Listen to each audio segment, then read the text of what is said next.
هاي، انا يوسف.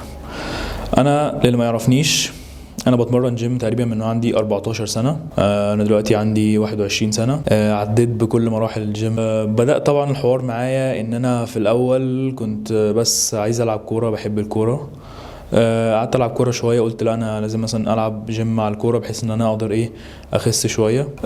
فبدات اتمرن شويه جيم واحده واحده مع الكوره. بعدين كالعاده زي اي حد سبت الكوره طبعا. بدات واحده واحده اتسحل في الجيم. بس ما بداتش برضو يكون عندي النولج الكامله غير تقريبا يعني سنه 2020 ساعه الكورونا. كنت بدات اخد شويه نولج عن ازاي بقى نيوتريشن اكتر، ازاي التمرين بيحصل، يعني ايه كالوريز ان كالوريز اوت. وبدات برضو احاول. فالفتره دي انا ما كنتش بنتظم قوي بالكالوريك ديفيسيت عشان اخس. فكنت بلخبط شويه في الاكل، فيعتبر كنت في سعرات المينتنس مثلا او ديفيسيت قليل قوي، مره اكون سيربلس. فده خلاني اجين شويه ماسلز حلوين، عشان طبعا بقى لي مده كبيره بتمرن. بس برضو كان في شويه فاتس معاهم، بيكون برضو صعب الواحد يخسر. فدي كانت البدايه بتاعتي، ولسه بتمرن لحد دلوقتي. الجيم يعتبر اهم حاجه في حياتي دلوقتي. طيب، للناس اللي ما تعرفش، انا عندي براند اسمه جولدن جينز. ده اول دروب منه هو البام كوفر ده. ليه بدأت جولدن جينز؟ كذا حاجة. اولا انا كان نفسي افتح بيزنس من زمان، وطبعا عشان تفتح بيزنس لازم يكون حاجة انت يعني بتحبها. اشهر بيزنس معروف في مجال الجيم هو ان انت تفتح جيم طبعا، بس دي حاجة كبيرة وانا مستحيل افورد حاجة زي كده. فقلت اما اجرب اعمل جيم وير، حاجه الناس بتحتاجها وهي تروح الجيم، وحاجه اساسيه يعتبر في المجال يعني.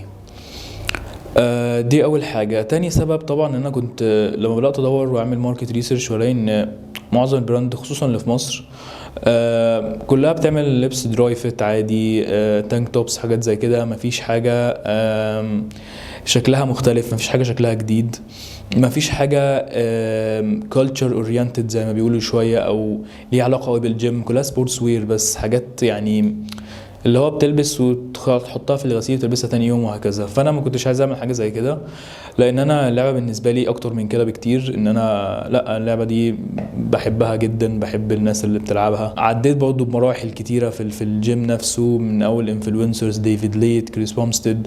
طبعا الكلام ده كان من اول ما بدات خالص، يعني 2020 2021. لكن في خلال السنه الاخيره او السنتين الاخرانيين بدات يعني احب اكتر الناينتيز ايرا بتاعت دوري نيتس وروني كولمان وكيفن ليفروني، لي بريست، شون ري.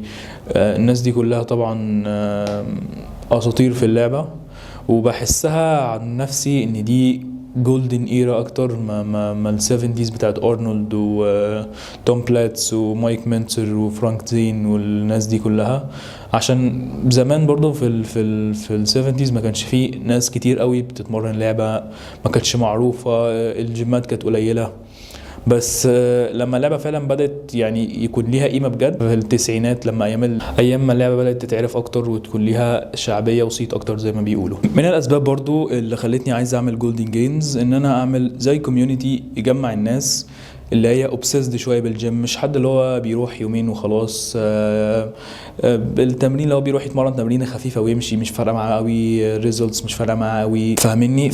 فقلت لا، لازم اعمل حاجه بتجمع الناس اللي هي الاوبسيسد قوي، واللي هي بتنزل كل يوم الجيم، والجيم عندها ده اهم حاجه. فدي برضو من الاسباب. وبرضو يعتبر البراند ده هو هارد كور ستايل شويه. يعني انسبايرد برضو، يعني انا عن نفسي كنت انسبايرد شويه بدوري نيتس وطريقه التمرين بتاعته، ان هو ازاي في الدونجن بتاعه محدش بيعرف عنه حاجه طول السنه. الفايب الدارك دي كنت انا انسبايرد بيها قوي، والهاي انتنسيتي تريننج بقى اللي هو ترند دلوقتي اليومين دول. فانا كنت متابع دوري نيتس من زمان، وشايف الستايل اللي هو بيلعب بيه ده اللي هو ازاي كان مختلف. الموضوع ده كان حاجه من الحاجات الكبيره اللي اثرت عليا.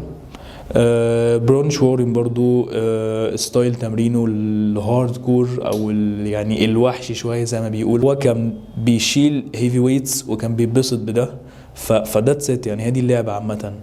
فبرضو ان انا كنت من الحاجات اللي اثرت فيا ان انا كنت برضو بشوف الستايل بتاع الناينتيز ان هم ازاي بيلبسوا، ازاي كان بيبقى في شكلهم مختلف عن دلوقتي. عامه كانت الحاجه مور اوفر سايزد، السويت بانتس، التي شيرتس، كل حاجه كان بتبقى التي شيرت مثلا اوفر سايزد قوي، مش مثلا هو زي دلوقتي بس عاديه شويه. الحاجه دي كانت يعني بتشدني قوي، مع ان هم كمان اجسامهم كبيره، فده بيخلي شكلهم اصلا مميز قوي، سواء في الجيم سواء في اي حته بيبقى شكله اصلا مميز.